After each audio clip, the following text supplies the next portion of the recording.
All right, well, welcome everyone to another episode of the Great Old Ones Gaming Podcast. I am Nate, lost in time and space, and today I'm joined with... I am the man from Ling, host of the Whisper in Darkness YouTube channel. And I am Innkeeper Vase Odin from the Twisted Tentacle Inn.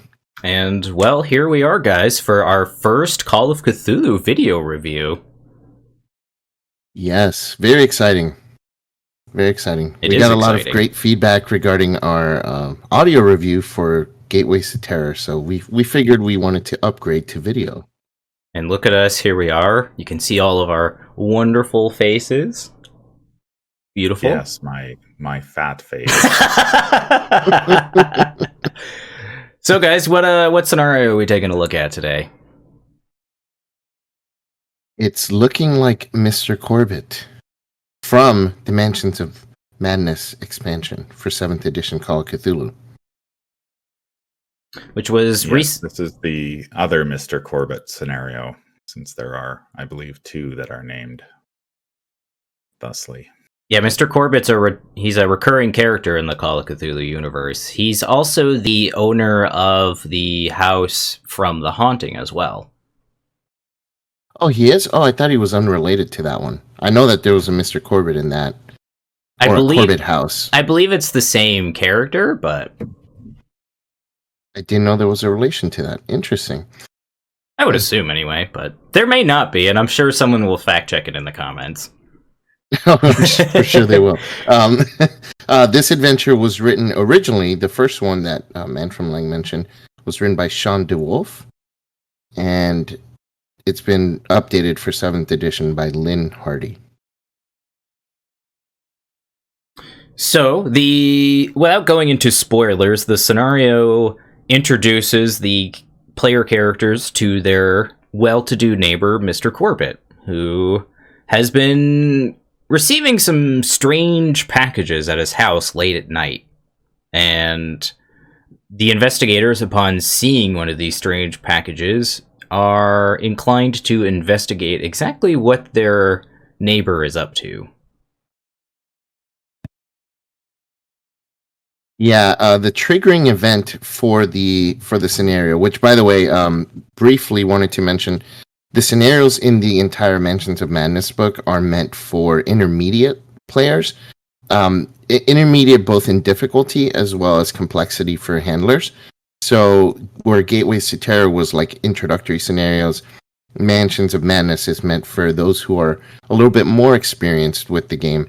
And then this adventure, I think I read that it's made for like smaller groups. Is that right?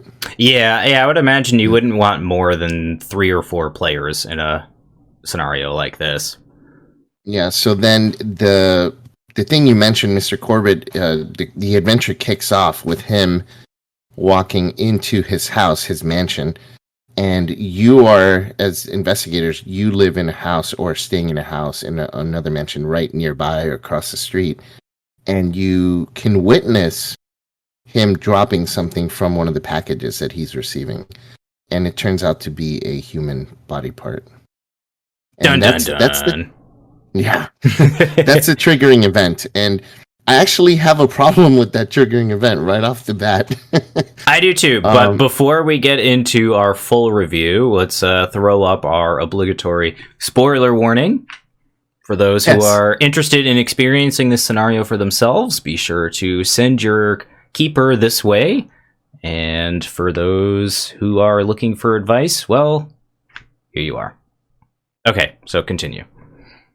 So spoilers, yeah. The investigators have to make a roll, like a spot hidden roll, in order to see the hand drop out of the bag, or it's like an infant's hand or something like that, right? Like or a body part. Yep. So I don't understand why game designers, scenario designers for RPGs don't get it by now. Like if you're gonna have something important that's gonna be the triggering point for either continuing a scenario or an adventure, or starting it off, don't leave things to a dice roll. Don't leave things to chance.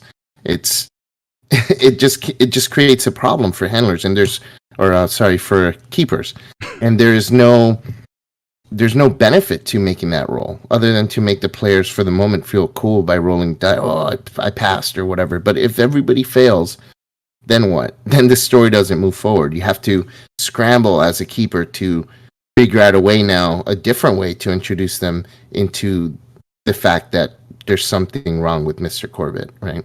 Well, What did you guys think about that little part? Well, I think that criticism of yours can certainly be valid with certain playgroups. It depends on how you're running Mr. Corbitt, right? If you're running this as like an introductory scenario for a campaign, then I would just leave the checkout entirely. But if you're running this as like an ongoing side campaign or a side mission to a campaign, maybe have them make those checks over the course of like 3 or 4 sessions, right? And be like, why is the keeper having me roll these weird spot hidden or these weird listen checks? Like, what's up with that?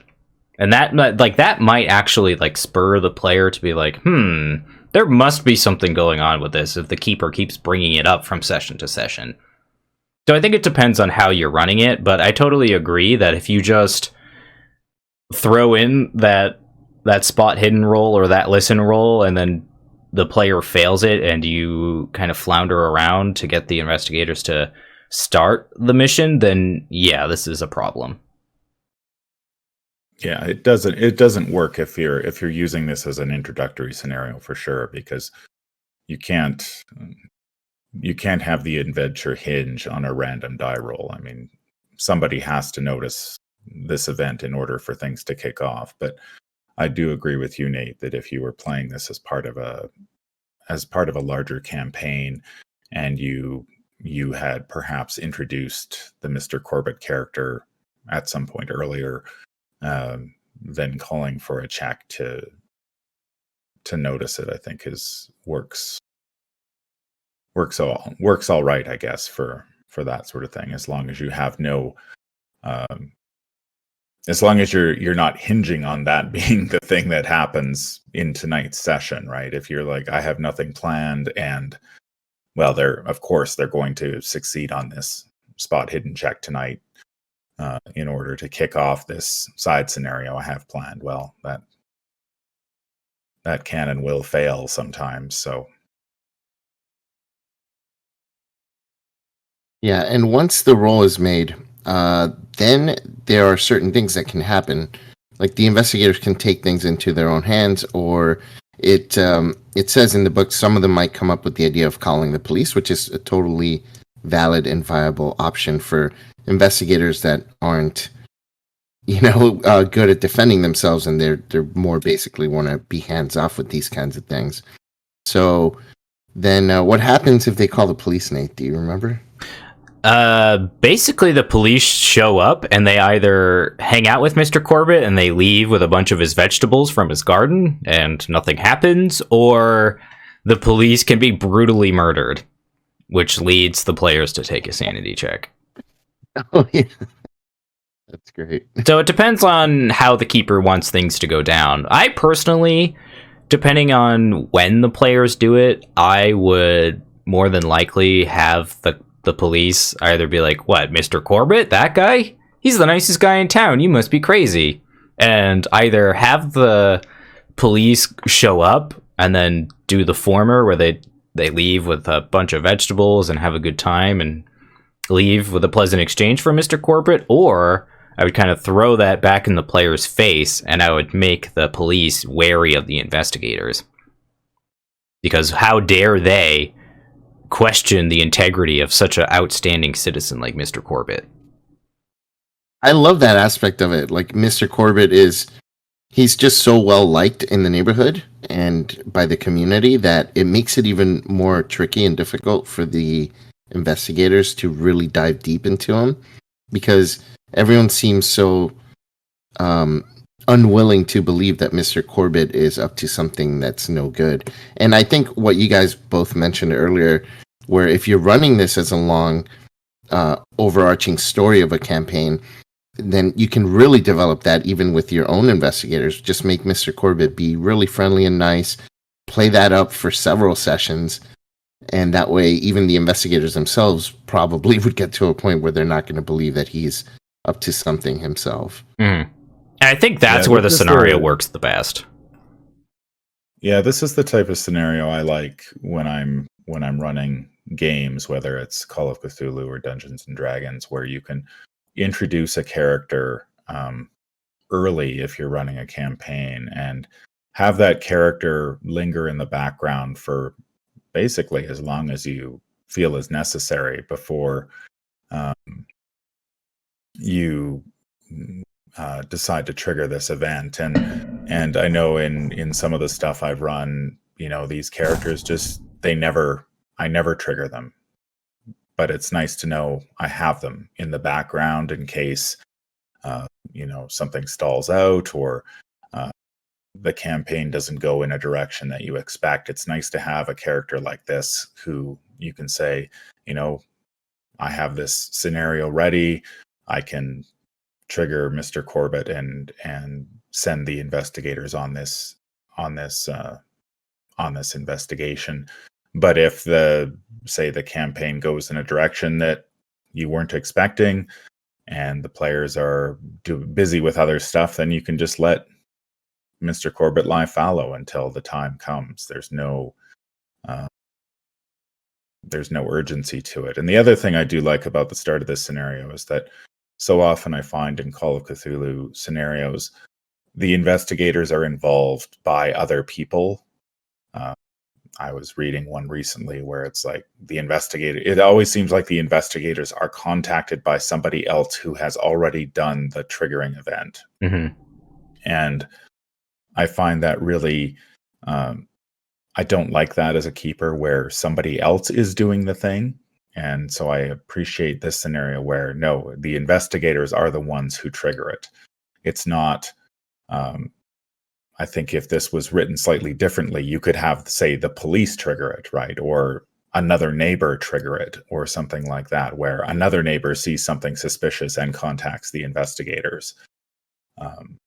But I like that it's the investigators who were involved from the very start. And I sort of see the police in this being not so much something that you would necessarily expect the investigators to sort of hand off this investigation to the police. I see it as more the author of this scenario simply covering all the bases and saying, well, in case the investigators contact the police, here's how you can handle that situation. And as a keeper, I think that sort of information is really useful. I agree. There's a lot of those types of notes in this scenario too, and that was one of the pros that I had for Mr. Corbitt.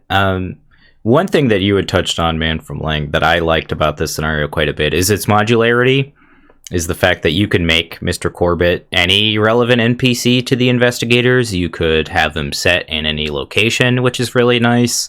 It doesn't have to be specifically Boston.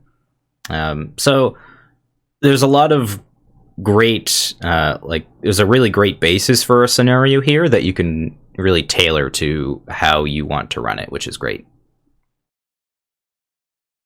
Yeah, those are good points. All right, so then the investigators discover the package. Then what happens? So there's a few things that they can do from there. If they begin to investigate where the body parts come from, that could potentially lead them to the hospital, or it could lead them to the police, or it could lead them in a couple of different avenues where they could start speaking with some of the neighbors that the scenario provides as potential interview subjects for the investigators. But ultimately, they will probably trail Mr. Corbitt at some point, and by trailing Mr. Corbitt, they will eventually see him going to the dump. Yeah, that's the first of the fun interactions, because he plays so dumb. And, oh no, these are branches from fungi that I'm collecting. And Mr. Corbitt is as a hobby, he is a gardener, and everyone in town knows that he's a gardener, and he likes to collect strange, exotic species of plants. So this alibi tends to work on most people. Yep. But there's a little bit of interesting backstory with Corbitt, too, that I really liked. The scenario goes into some detail about how Corbitt, in his younger years, took a trip, was it to Nepal or India? Yeah, one of those two. And Punjabi region. and he eventually comes into contact with a group that worships Yog-Sothoth. And I'm not exactly sure on the details.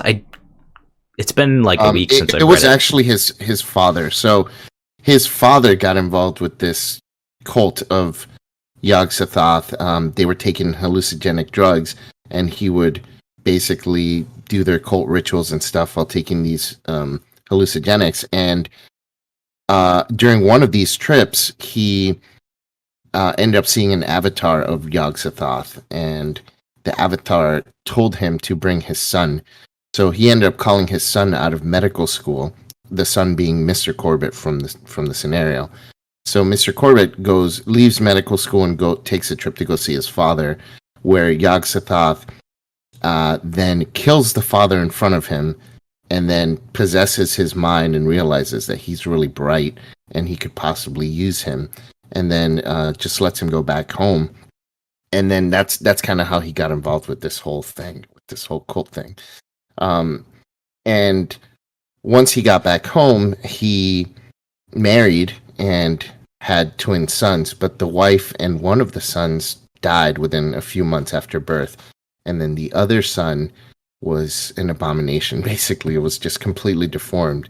And that's where Mr. Corbitt has started experimenting on it and adding parts to it. And basically, he's trying to add more arms to it and more body parts so it can look like this avatar of Yog-Sothoth, which is just completely sick and twisted, which I love it. Yeah, it's got this like kind of creepy Victor Frankenstein vibe to it. Yeah. Which is awesome. You could certainly play up those aspects too if you really wanted to, which is cool. But getting back to the actual story of the campaign the scenario with the investigators. So as I was saying, they'll eventually tail Mr. Corbitt, or they'll find a way to the hospital, and this ultimately connects them to the hospital orderly Victor, who is the one that's obtaining these parts extra legally for Mr. Corbitt, and he meets him at the local town dump it's like once a week at night, I believe. Yeah. The scenario gives the specific details, but in any case, the investigators will likely see this transaction happen, and I would suggest to keepers that they make sure they do, to really solidify that Corbitt is really up to something no good. Yeah, and this guy, this Victor Tomaszowski, I believe that's the name. Yeah, Randolph Tomaszowski, not Victor. I'm thinking about the Victor Frankenstein. Yeah, Randolph Tomaszowski is the guy who works at the hospital who's been giving body parts to Mr. Corbitt, and he's an interesting little side story. he certainly is. He's a devil worshiper, and he thinks that Mr. Corbitt is also a devil worshiper. Mm-hmm. Yeah, and he gives Mr. Corbitt the body parts out of like some sick fascination with what Mr. Corbitt's doing.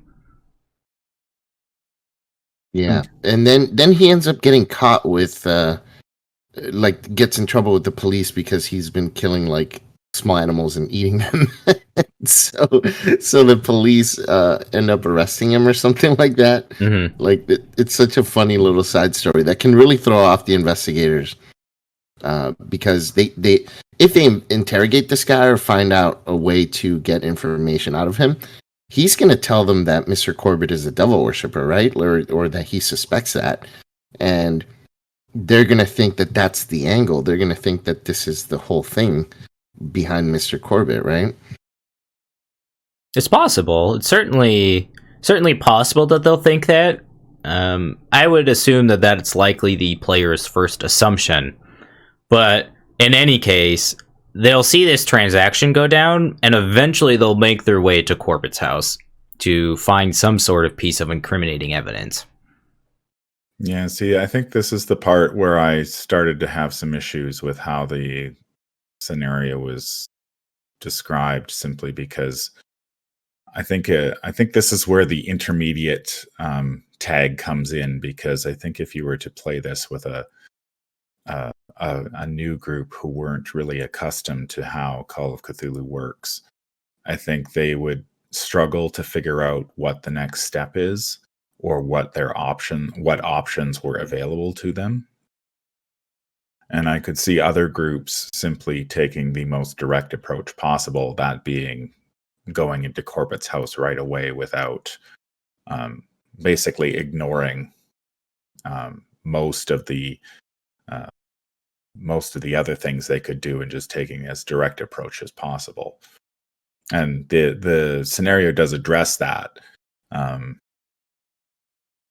So I think it really depends. I think this scenario, you really have to sort of read your group, because I could see some groups being very proactive and being like, okay, yeah, we've seen this triggering event, and so we're going to start to dig into this guy's past and follow him around. And I could see other groups just saying, we're going into his house.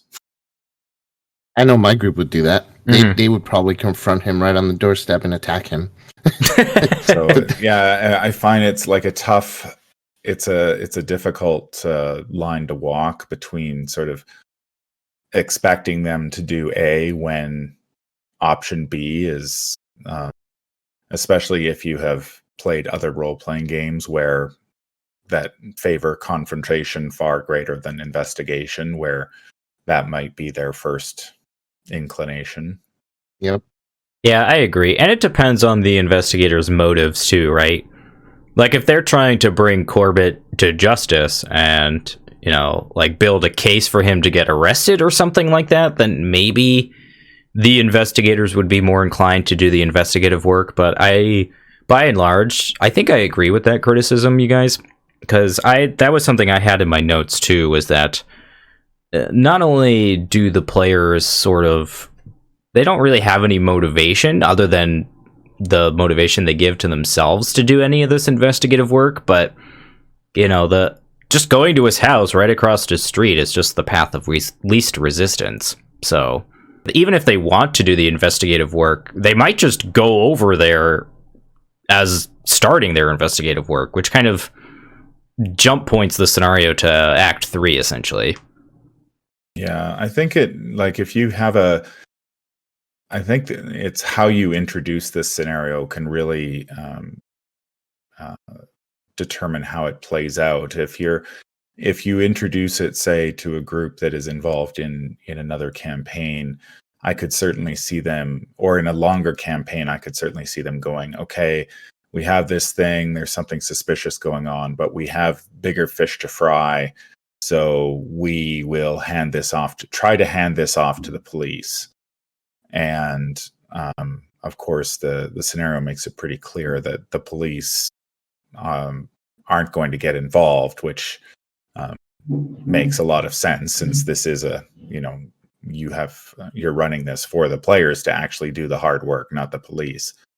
But then if you introduce this to another group that was sort of had nothing else to do, they might, or aren't really accustomed to the sort of the tropes of Call of Cthulhu, and investigate first and plunge into the basement second, you could very easily see them just be like, well, we're going to go across the street and invade this guy's house, and which would be a shame, because there is a lot of really good, like you said, there's a lot of really interesting information between Mr. Corbitt and the hospital orderly, and information they can learn by tailing him and stuff like that. But I could easily see all that just being skipped as well. So what happens, Face, when they eventually arrive at Mr. Corbitt's house and they begin investigating? Oh my god, the stuff they find inside. It really depends where they go first. I'm assuming they're probably going to go around the back first, what I would, to try and find a way in. Which, if they do go around the back, the first place that they're going to run into would be the vegetable garden. And the vegetable garden is where he buries the parts that he has rejected. And as well as some other things, some failed experiments and stuff. So if they happen to dig, they can find a bunch of just crazy stuff buried under there.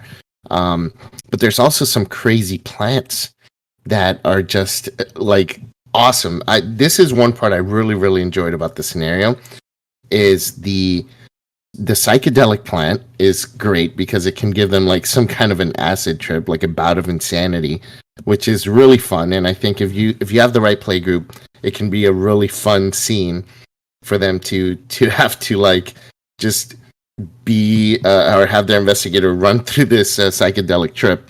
And then there's this other plant, the purple flower, which is just ridiculous. Like it shoots this stuff at them that starts to decompose their skin while they're still alive. Mm-hmm. And then there's accompanying artwork in case you can't envision the live decomposition. So there's accompanying artwork in the book, which is horrific and awesome, of this plant shooting the stuff at this guy's face. It's great. Yeah, I think this is one of my favorite parts of the scenario. It's just so cool. Yeah. It's like a fairly common trope in horror films, right? They walk through the greenhouse and a plant attacks them out of nowhere. But it works so well in this scenario that I'm willing to excuse its clichéness. It totally does. And it's, even though it's a cliche, it feels unexpected. Because you like, even if you find the body parts on the ground, like you're not expecting these things to happen. You're expecting something else. You know, you're expecting him to be murdering people for whatever else, for himself. Maybe he's eating them himself, or maybe he's got something hidden in the basement. But the last thing you're expecting is the garden to have these crazy plants. And I believe there's also a notebook inside the garden as well, right? That details some of the plants, as well as some of the other things that Corbitt has been digging into, which allows the players to learn some of the Cthulhu mythos, but it also obviously comes at the price of sanity. So, yeah. And sorry, the plants are in the greenhouse, which is right next to the garden, but. Yeah. So the deadly plants are actually in the greenhouse. The garden is where he buries the parts. Is that notebook? Is that the long notes at the end of the scenario? The big, like 4 or 5 page handout? So that's his journal, and that journal is located in his bedroom, which I believe is in the 2nd floor of the house. Okay. Well, then when we get to that, I'll talk about that. I think you know what I'm going to say about that one. Mm-hmm. But so if they go around the back, they'll encounter these crazy things. And I really hope most groups do end up doing that, going around the back, so they can experience this. Because I know, like Man from Lang said, some groups, if they see him bringing the body parts into the house, they're probably just going to go straight in and break through a window or something, which would be unfortunate if they missed that entire section of the house with the body parts and the plants. Mm-hmm. Yeah, I think there is a way for keepers to kind of railroad their players into it, and I think you probably should, just because it's so cool that I think, like, this is one of the better aspects of the scenario, and I think it behooves you as the keeper to make sure your players experience it in some way. Yep, for sure. So whether you have Corbitt lock the door shortly after he arrives and not let them in because he's busy with something, or if you I don't know, I would try to prevent that in any case. Like maybe when the players go to break a window or something, the sound of the smashing window like triggers the next door neighbor to wake up and ask what's going on. Yeah, that'd be good. So yeah. There are logical ways that you could get your players to go back there and experience the horrors that are behind Mr. Corbitt's garden. Yeah. And then so then if they make it inside, the first floor is pretty uneventful. They do find some things though in one room in the first floor of the house, of the mansion. And one of the things that they find I thought was really cool was a note from Mr. Corbitt where he is, like, it's a note to himself, or like, you know, just a little note he jotted down that says, "I'm being followed," which is really cool because I think that that alone, just the player seeing that, can really give them a sense of, oh, does he know we're going to be coming in here? Like, you know, it can instill paranoia or unnecessary paranoia in the investigators. I really like when they add things like this into scenarios.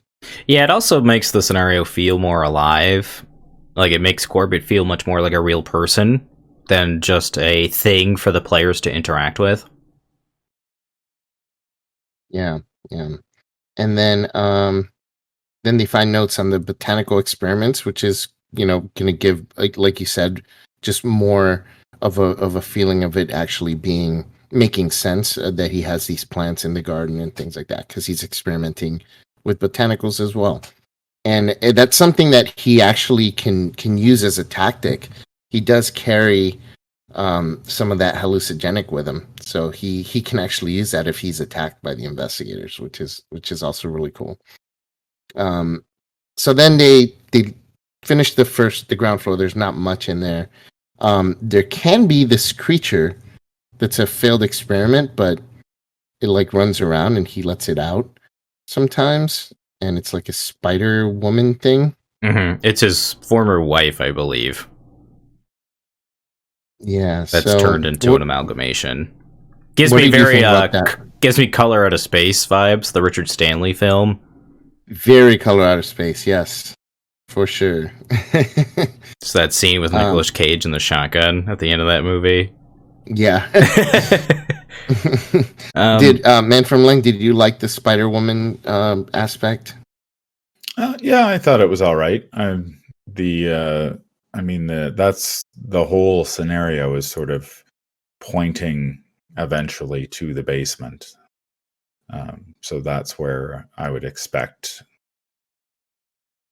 these sorts of things to. I mean, it's a real house of horrors once you get in there. So having something like that is great.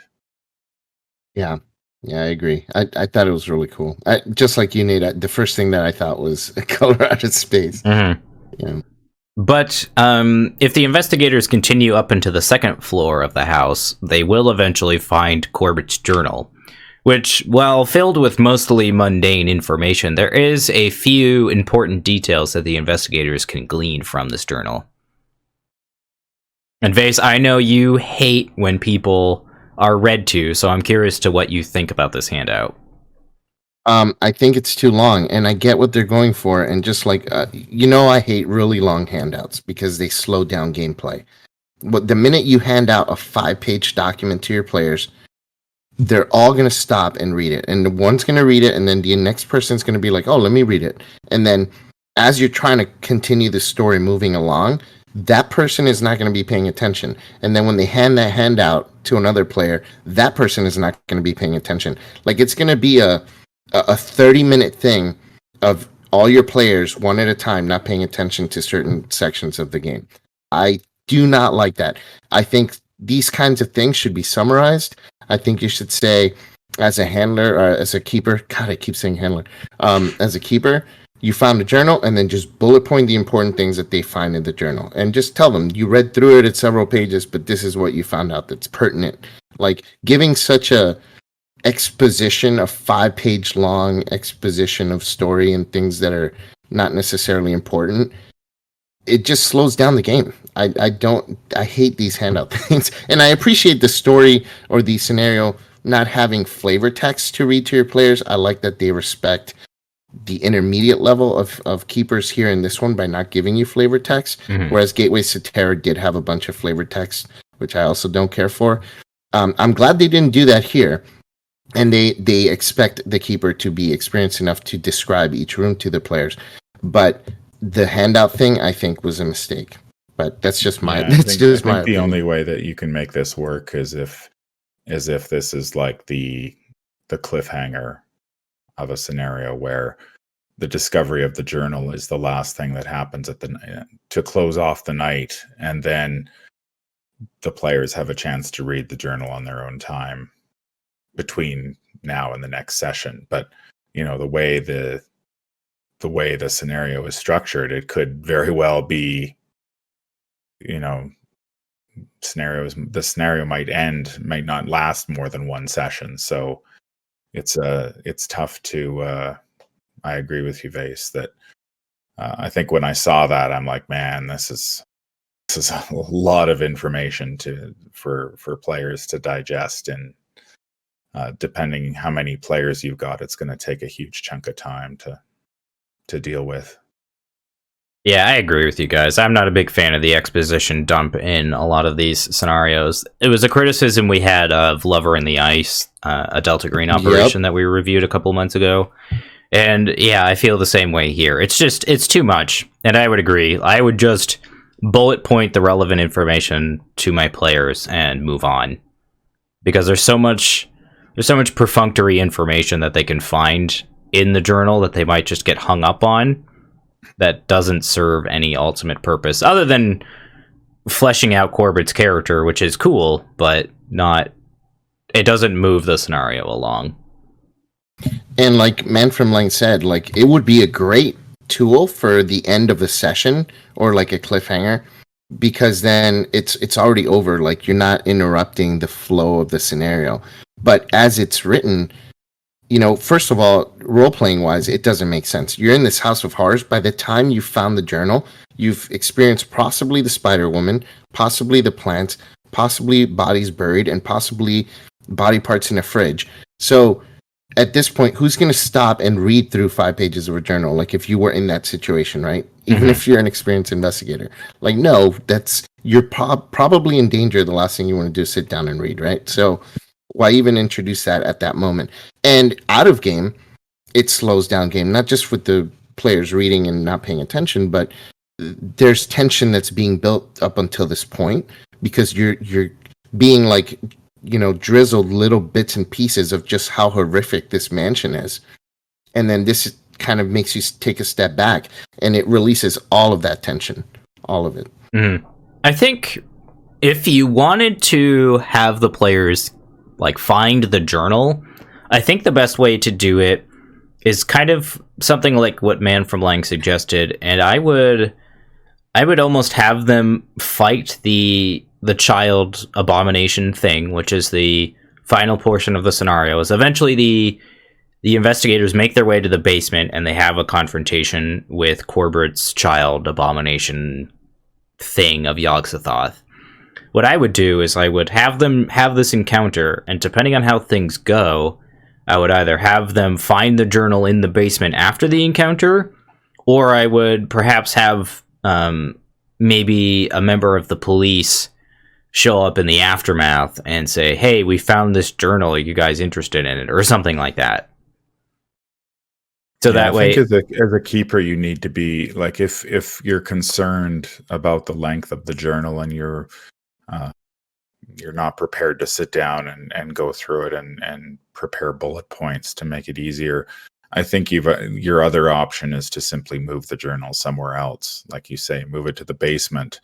Maybe if the investigators decide to go over Mr. Corbitt's car or something like that, you know, or they're in the greenhouse, you know, just move the journal somewhere that works as far as timing goes, so it doesn't become an issue in that way. Or just avoid it altogether. So you have a decent range of options as far as handling that long handout goes. But I mean, as far as the story goes, that's really it. And then depending on what happens at the end with the child abomination can affect the outcome of the scenario. And one thing that I liked about this scenario is that not only did it neatly close up any loose ends that may have occurred throughout the scenario, it also presented ways to further expand on the scenario too, which I thought was a really nice tool for keepers if they wanted to expand upon it. Great touch. Yeah, definitely. I do like a lot of the things in this book are really well done in terms of organization and helping you develop the stories that are inside of it. So that's something at Gateways to Terror I wish would have done a little bit better.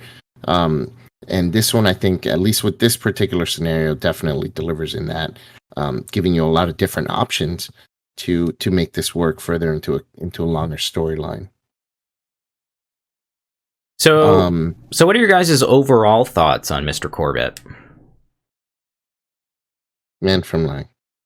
I quite enjoyed reading it as a keeper, and I think it has a lot of interesting things um, that I could use. I like sort of the way you can introduce it and sort of just let it simmer until you're ready to introduce it to your players. I like that there's a lot of different options that the players can pursue. They can, if they prefer a more investigative approach, they can go that way, which I think provides the bulk of the story is there. But if they prefer a more direct approach, then I mean the horror is probably going to hit them immediately. The and I like how the scenario provides a lot of background that the players may not necessarily find out or even be dimly aware of by the time it's done, but it provides the keeper with that information that they can either sprinkle throughout the scenario itself, or they could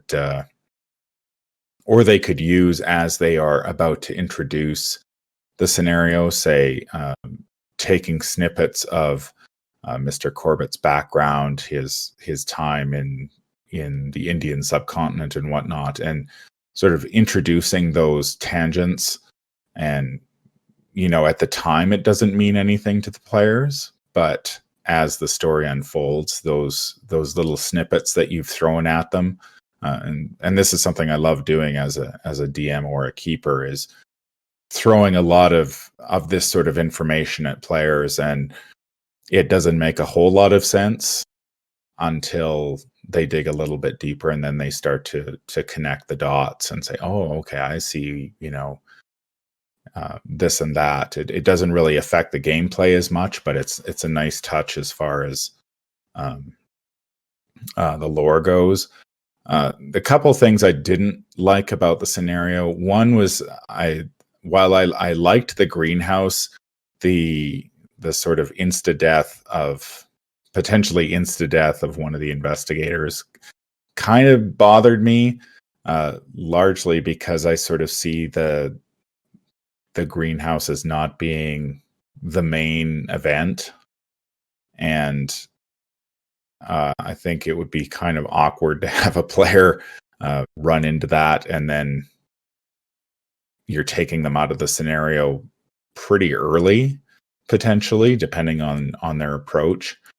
But it is Call of Cthulhu, and people expect investigators to die, left, right, and center. I've sort of moved away from that sort of attitude as I've become more as I've been a DM and keeper, but to each his own. And the other thing that kind of rubbed me the wrong way was, while there is a lot of great information about Mr. Corbitt and the hospital intern and their relationship, a lot of that information is locked behind really difficult skill tests. There are several extreme skill tests that are called for to find this information, and I think that's a real shame, because some of the skills are already, like, I think one of them calls for an accounting role, which depending on the players, it's a skill that I don't think a lot of players would gravitate toward, and then you're making them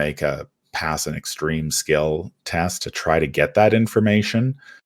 And I sort of feel like that's the really good stuff of this scenario, is that relationship between Corbitt and the intern, and sort of how they've been collecting these body parts and making the handovers and whatnot, and to lock all that behind roles that players will probably never be able to make, I think is a bit of a shame. Yeah, that was a criticism I had too, was that so many of the cool details of this scenario are locked behind really difficult skill checks. And while a lot of the time I would say that that's okay, in this scenario, it's so much of the pertinent and interesting backstory of those main characters that it just feels like a shame that more than likely players will either not have the skills to make those roles, or they'll fail them because they're extremely difficult. So yeah, I mean, it's one of those things that I think, you know, they when you talk about being a keeper and creating all of this backstory, you know, a lot of the time that's what keepers enjoy doing, is creating the backstory and whatnot. And while you don't want to railroad your players and force them to play the game that you want them to play, putting all of that interesting stuff that you've created behind a wall that the investigators probably won't be able to get through, seems to me that you're just sort of shooting yourself in the foot. Like you've gone to the trouble of making, you know, creating this really interesting relationship where, you know, you've got Mr. Corbitt, who is obviously a follower of the mythos, and then you've got this run-of-the-mill devil worshipper, and there's some interesting interplay there. And just to say that the investigators will probably never know any of that is to me seems like you've taken you're sort of, I guess I feel like you're punishing the players for taking the investigation route.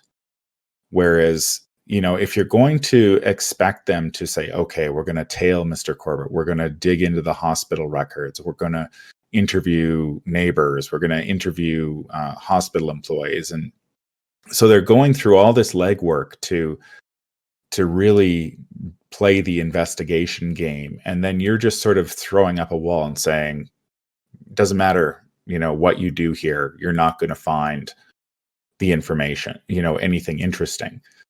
All the interesting stuff is really locked away. Whereas, and to me, it's sort of just like, well, then why are we bothering with this? Why don't we just go to the house right away? Because we'll never pass the skill tests to find out the information. yeah, I totally agree with you there. And I generally like the Gumshoe and Delta Green approach, where if an investigator or an agent or a player has the requisite skill, they're just able to obtain that information. And I think with a lot of the information that's presented in this scenario, I would probably do the same style of investigative work and leave the skill checks for more important things, I guess. Well, maybe not important, but more impactful things on success and failure. Yeah. Okay, I think fair. there's two levels of information. Like you have Mr. Corbitt's deep backstory, which I could see calling for some extreme checks or hard checks in those sorts of situations. It's like you don't really expect investigators from Boston to have a great, unless it's their specialty, to have a great deal of information about India, say. Right. So sure, I can see making that information harder to come by, but sort of the basic information about the relationship between your two NPCs, locking that behind a barrier seems like I would probably just like if the players, I should say, think of checking the hospital records, then that's good play and should be rewarded. Yeah. I totally agree. It shouldn't be like, oh, you came up with this very clever idea, but you don't happen to have the accounting skill, or you don't happen to have a very high accounting skill, so there's no chance that you're going to discover this, even though you came up with a very good idea to find this information.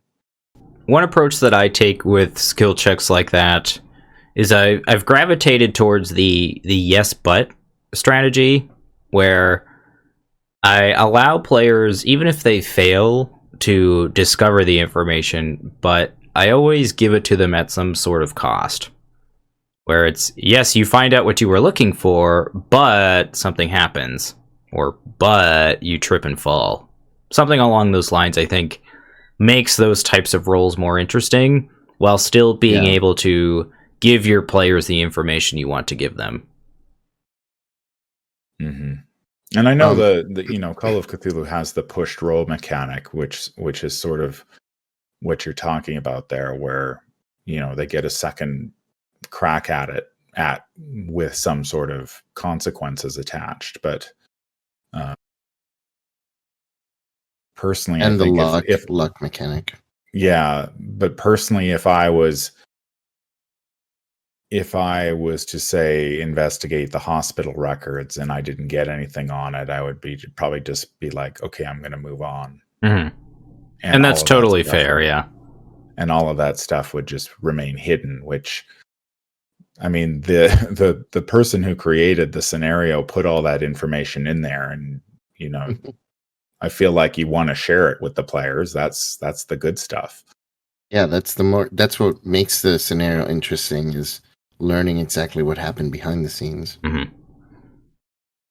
But other than that, I mean, I think I could definitely run. I mean, I think the scenario has enough information there that you could definitely run it as part of I think it would probably work better as part of a longer campaign, like as part of a side scenario to a campaign, where you can take the time to establish the relationships between Mr. Corbitt and the players, because that's really, I think, the crux of it is the players finding out that this person that they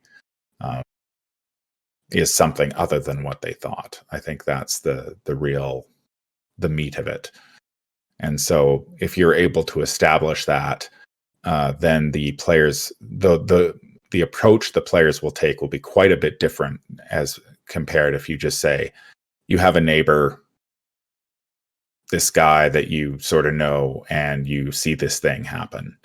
I think the way you handle that would be very different in a sort of a one-shot scenario where it's like, well, we don't really have a relationship with this guy, so.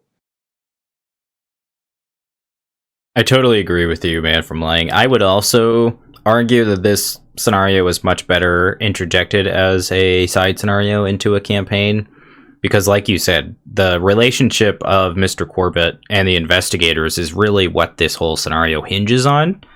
And if you're not able to really develop that relationship with your players, then a lot of the motivation becomes contrived and can be difficult to make the players really feel motivated to do this investigation. Yeah. Or at least not metagame and be like, okay. Right. He's doing something, Mm-hmm.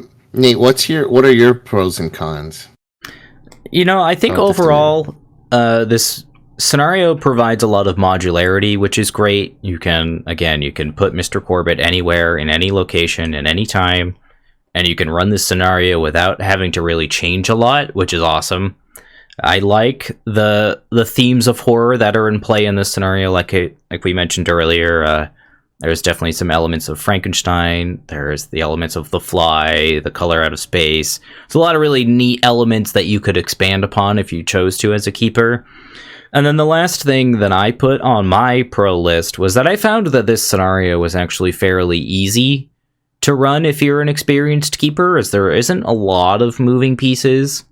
While it's not as easy as something like the Necropolis or the Dead Border, which we reviewed in our last episode, this still doesn't have too many moving pieces, so you really only need to prepare, I would say, like Mr. Corbitt, the hospital orderly, and then maybe like one or two of the other NPCs, just in case you feel like your players are going to ask some neighbors around town. But, I think apart from that, this is a pretty easy scenario to run.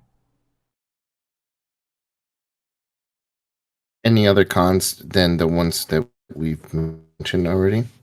No, but the only real con that I had, and we had shared it in the beginning of this review, is that I do feel like it can be difficult to get your players motivated to do the investigative work. It was one of the bigger points that we had made was that you might have problems getting your investigators to not just directly go to Corbitt's house and see what's going on there. So I would definitely feel your group out for this one. If they're the type that are gung-ho and are just going to go into Corbitt's house, then maybe this scenario isn't for your group. But if your group is the type that's going to go into the city proper and see exactly what Corbitt does and tail him and do all that investigative work, this is really cool, and I would really recommend it for groups like that. Yeah, I think you need to prepare for that. Yeah, you have to. Yeah. How about you, Vase? What do you think? Well, other than the stuff that we've already talked about, a couple little extra things that I really liked. The rewards are appropriate for each accomplishment. Again, not to constantly compare this to Gateways of Terror, but it's fresh in my mind since we recently reviewed it, and this is a natural follow-up to Gateways of Terror. This is rewards done right at the end of a scenario, where based on each accomplishment, they get rewarded something. They don't just get rewarded just for surviving, right? And I also like at the beginning of the scenario, they talk about what skills are going to be helpful for investigators in the scenario. So if you have a fairly newer player along with your more experienced group that's joining in, you can sit down with them and very quickly see which or recommend which skills that they may want to take for this particular scenario. So there's a lot of DM tools to help you run this a little bit better. Of course, the diagrams and the maps are well done. They're not they unlike some of the other ones that we've seen before, they don't give away anything in regards to the story, so you could show these maps to your players to help them visualize where they're moving to within the house. And they actually provide player versions in the back of the book too, which is great. Yeah, the map of Corbitt's house actually has a spot on the sheet for players to make notes. So it also, I think that especially is a really good tool for keepers, because it reinforces the idea like, hey, you're playing an investigative game. You should be making notes. Yeah. And I know you specifically, Nate, took issue with some of the maps in Gateways to Terror because there weren't player versions in some of the scenarios. So it's good that they included that here. And the artwork was really good. So I liked some of the artwork. It invoked a lot of the feeling that I was envisioning when reading through the scenario. So I really like that as well, in addition to all the positives that we mentioned already. And of course, I do want to reiterate this story for Mr. Corbitt. The backstory is really interesting, along with some of the NPCs. They're all really interesting, and the character of Mr. Corbitt is really well done. And even though it can be difficult if run as written to dig into some of these stories, I'm glad that they put them in there and they fleshed it out the way that they did. Now, as far as the few other things that I didn't like that we haven't talked about yet, the only one that I wanted to add is Mr. Corbitt he can cast spells. He has rituals that he learned when he was abroad, and if he is confronted by some of the characters, he tries not to get involved in combat. He tries to use the poison, the hallucinogenic on them, and disable them as opposed to killing them. But that said, it does give him the option to summon Yog-Sothoth, which I thought was so out of left field, and I really, really did not like that at all. They even stat out the spell that he has, like they have actually write it out within the scenario, and then they proceed to say, we don't recommend you do this because bringing in Yog-Sothoth into the city it's going to have huge ramifications. So it's like, if you think that, then why did you even give it to him? Like, the guy went to India, he learned some rituals, and he was possessed by Yog-Sothoth to make this child. So if he just has the ability to summon Yog-Sothoth, why make this child? Why not just bring Yog-Sothoth onto the world, right? It feels, and if he uses it in combat, which some keepers probably will do, then it feels way too D&D to me for him to be able to summon this ancient being. Like, it seems too easy for him to just be able to summon Yog-Sothoth. Well, the spell takes like several hours, I believe, to cast. Like, there's no way there's no way he's reasonably doing something like that in combat. But not in combat, but like if he knows they're following him, he can set up the ritual while they're trying to get into his house and realistically be able to complete the ritual, right? And then summon Yog-Sothoth. Like, it just seems like it shouldn't be that simple. Yeah, I agree with your criticism there. That's honestly something I find to be an issue with a lot of Call of Cthulhu scenarios. They tend to do that, and I don't really care for it personally. But I'm glad that you highlighted it here, too. Yeah, I think it's sort of they go to such great lengths as to establishing Mr. Corbitt as the type of folksy um, neighbor next door that everybody loves, who has obviously been quite careful about concealing his work, and then to suddenly be like, well, it sort of pushes him into like really crazy man territory where he's like willing to just throw everything away, which seems kind of contradictory to what how I would probably play him. I sort of feel like they include all these sorts of things in scenarios all the time, just because they feel like they need some stats. A scenario isn't complete unless you have some sort of new spell or a new monster to stat out at the end. But I think if you're an experienced keeper, it's like, well, the repercussions of, I don't know what investigators would have to do to push Mr. Corbitt to the extent that he would pull the trigger on something like that. But I feel like he would, reading the NPC, it feels to me like he's confident enough in his status in society that he would, I think, be content to let the police and the community come down on the investigators rather than a great old one. I totally agree. Yeah. That's the only other negative. Yeah. Otherwise, I really enjoyed reading through this. I haven't read too many Call of Cthulhu scenarios, so I'm newer to this than you guys. I'm mostly Delta Green, right, and D&D. But this one, Gateways to Terror, because it was for newer keepers, I had issues with, but I understood where the reasons for a lot of those things. This one definitely seems more fleshed out, and I really appreciated that with this one. Yeah, I really enjoyed this scenario quite a bit, and I think that depending on how your group likes to go about these types of scenarios, I think it can be a really slam dunk, home run, touchdown, whatever sports term you want to use for it. But yeah, I think overall this is a really good basis for a scenario that you could really easily interject into a campaign and like really get some awesome reactions out of your players when they go, What do you mean Mr. Corbitt worshipped Yog-Sothoth? I thought he was just that nice guy that gave us tomatoes every week.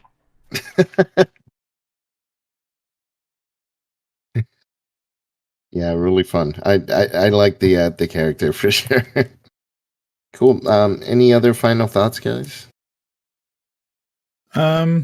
No, I don't think so. I think one of the other things that struck me is that the hospital intern, I believe he commits suicide at some point. Mm-hmm. He does, yeah. Like right after the first interview, which seems a little. I think it's, again, you're throwing up another barrier where it's just like locking information behind, like just removing the NPC entirely seems a little rash. Mm-hmm. Like you're taking away options from the investigators. Where, I mean, if you were to say hospitalize him or something like that, and maybe the investigators decide to go back and maybe they're stuck for a clue or something, and they realize, oh no, maybe this guy that we talked to briefly before knows something else and decides to go back. And the way the scenario is written, that's not an option. True. And I think as a keeper, I like having all options on the table. Yeah, but it's some good points, especially with some things having the possibility of getting the person or getting the investigator stuck. Then it would be nice to have that as a backup for them to go to and kind of fill in the gaps of missing information regarding their investigation. For sure. But there are a lot of opportunities for the handler or keeper. My goodness, I'm doing it too, Vase. There are a lot of opportunities for the keeper to introduce or interject those clues into other areas, or just make them not necessary at all. So, again, I think it's kind of dependent on how your group likes to play investigative games. If they're very gung-ho, then I think you kind of have to play on the more House of Horrors aspects of Mr. Corbitt.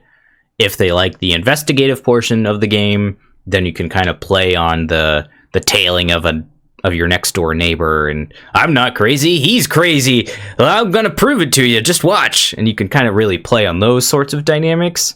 That can be fun. So I think it just really depends on how your group likes to play, and the keeper best tailoring the scenario to that experience. Yeah, and the fact that you have those options with this scenario speak to its versatility, so I do like that too. Mm-hmm. You know, that So, you have. I think overall, I would really recommend this scenario, especially for keepers that are looking for something to interject into their campaigns that doesn't have to affect the whole campaign at large, but it can if they want it to.